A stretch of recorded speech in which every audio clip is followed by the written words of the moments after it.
So we're up here on about a 35-year-old concrete tile roof. The owner decided he wanted to update the building, so we're going back with a modern flat or low profile tile with a shake line surface, taking off the existing tile, going back also with a raised batten system that's going to allow for more drainage and air movement underneath the tile. The guys have the roof just about removed. It's about 60 squares altogether, and tomorrow morning, on Monday morning, we will begin putting down the battens. I thought we'd go ahead and take the opportunity and train a little bit on layout. This is about as easy as it gets. Believe it or not, there's not a pipe or a penetration, no vent, no plumbing pipe through the tile roof that we'll be working on. It's bordered on the bottom by a gutter and up on the top by a very short stub wall that separates the tile roof from the flat built up roof area. So we've got these big long runs, about 120 feet on the largest sections.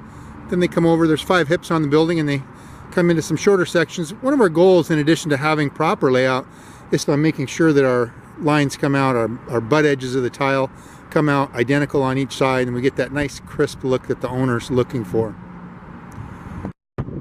The good thing for us is that although the built-up roof has pitch built into it, the pitch is taken up by the wall. So our distance from gutter to ridge is actually the same on every slope. At the eave, where we're using a raised fascia to support the nose of the tile, you can see that we've got an eave drip edge flashing that is also working as anti-ponding metal to bridge that gap between the top of the fascia and the deck. And we're coming up about 12 inches with that flashing underneath the underlayment.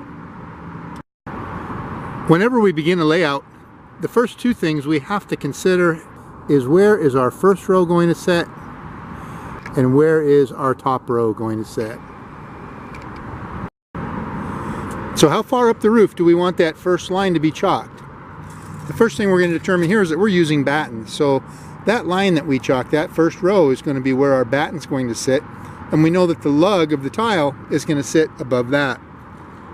So we're going to figure out what's the distance between the bottom of that lug and where the slot is if you were using an eave riser metal would rest. And that is exactly at 15 inches on this tile. So our first row, we're going to chalk our first line at 15 inches. That's going to give us a line where the tile will rest on it, the lug will hook on the batten that's installed on that line, and the tile will actually rest about an inch higher upslope than the line.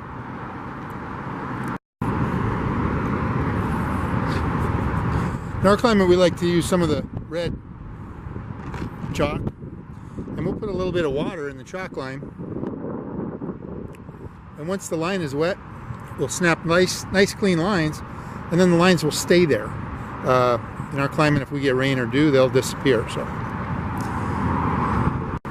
So now with our first course at 15 inches marked on the deck with a crayon, we can go ahead and snap a line across those marks.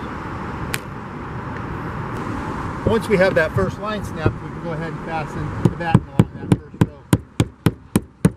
Even before we do the rest of the layout, that's going to help us out in just a second. One thing you might notice is that although we normally would say to leave a ½ inch gap minimum space in between the battens, we're not doing that here.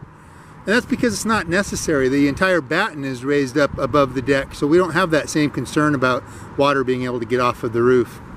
Now we're going to go ahead and mark our top row, which we decided, because of the ventilation aspect, we want to come down a full 2 inches from the head wall itself. I'm going to go ahead and mark this in several places along that run, and then we'll chalk a line in between the marks.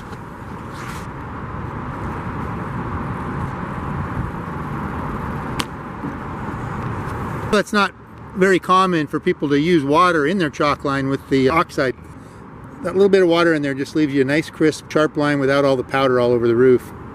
Different environments are probably going to be different. Obviously in Las Vegas or Phoenix, that water's going to dry out quick and it's going to gum up your chalk line. So with this big beautiful run in front of the guys in the morning, the first thing we'll be doing is talking to them about starting with figuring out where they want to have their first row, deciding the placement of their top row.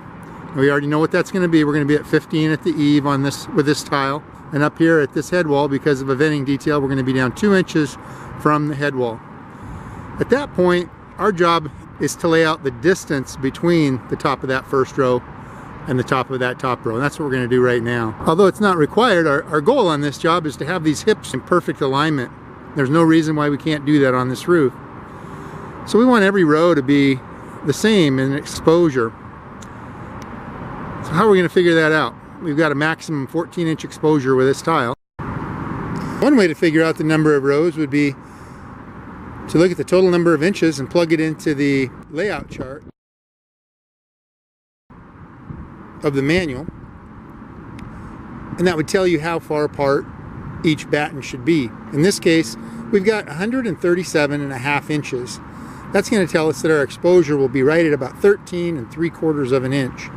If we're using a 14-inch tile, that's going to give an extra 1/4 inch to the roof, and it's going to condense the tile so that we don't have to trim off any tile up there at the ridge line. Another way would be to use the swing tape method. If somebody has a marked tape measure with marks at every 14 inches, they're going to have a line at 140. Now if we ran up there at 14 inches, we'd get to that top row and we'd have 2.5 extra inches of tile that we would either slide down over the succeeding row, which would look funny, or we could trim it off. But if we trim that tile 2.5 inches up at the top, we're going to be cutting off both of the nail holes, and we're going to be cutting off the lug on the back of the tile, and we need that to secure it to the batten. So a different way would be just to absorb that 1/4 of an inch, or that 2.5 inch total, across all of the rows at a 1/4 of an inch a row. Another way to do your layout is by using a product called layout tape. You can purchase this from the Tile Roofing Institute, or you can actually make it, have your own made. We can give you the manufacturer that you can call and talk to about that. But if you call the Tile Roofing Institute or go to the website at tileroofing.org, we'll get you hooked up. We're going to take our first arrow right on that first batten that we've installed. When we get up to the top, our batten is about 2.5 inches below the red arrow. Just swing that arrow over until it aligns on the batten, and then secure it.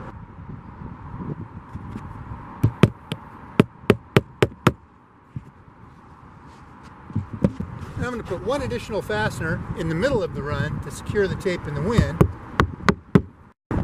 And now we've got our first set of marks already on the roof with the arrows in place, and we're going to go ahead and do a second run down at the other end so that we can chalk lines between the two.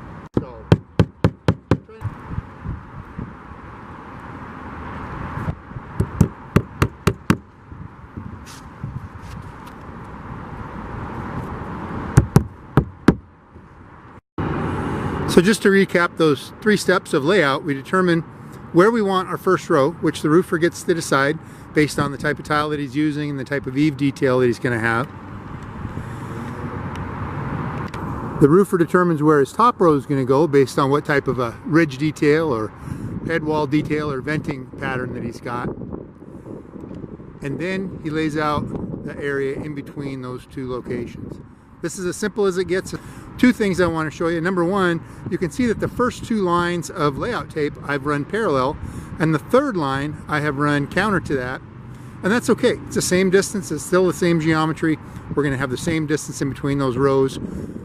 Also using the layout tape that's going to straighten out minor imperfections at the ridge or the eave, and it'll absorb them over multiple rows rather than having a short course at the top or a course going from 8 inches down to 2. We'll absorb those 2 inches of carpenter or framing imperfection. We'll absorb that in the entire roof.